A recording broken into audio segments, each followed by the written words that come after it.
对着我咳嗽，我请他们到警察局去，他们不要。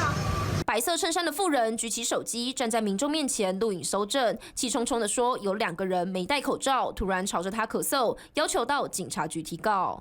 等一下如果要去警察局的话，我不。呛声完了，转头走进咖啡厅。不过仔细看，妇人脸上也没戴着口罩。地点就在屏东市区。23日晚上，民众坐在咖啡厅室外骑楼，脱下口罩要喝饮料时，不小心呛到，干咳了几声。这位妇人坐在附近，当场吓了一跳。客人是喝饮料喝到呛到，他只是咳了几声，然后好像就有点怒骂，很像听说还有要拿饮料要泼人。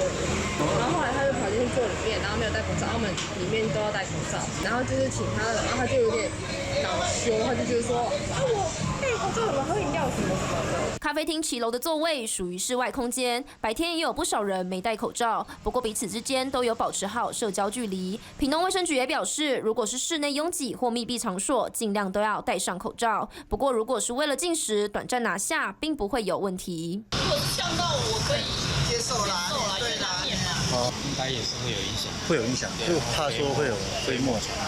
大部分都没有戴口罩，都可以接受嘛？在外面户外，对里面都要。受疫情影响，在公共场所不小心噎到咳嗽，可能都会让旁人紧张。其实防疫只要保持好社交距离，勤洗手，确实戴上口罩，生活不用太矫枉过正。TVBS 新闻李赞生、宋家娟屏东报道。网上看新闻，请下载 TVBS App 或直接按订阅 TVBS 新闻频道。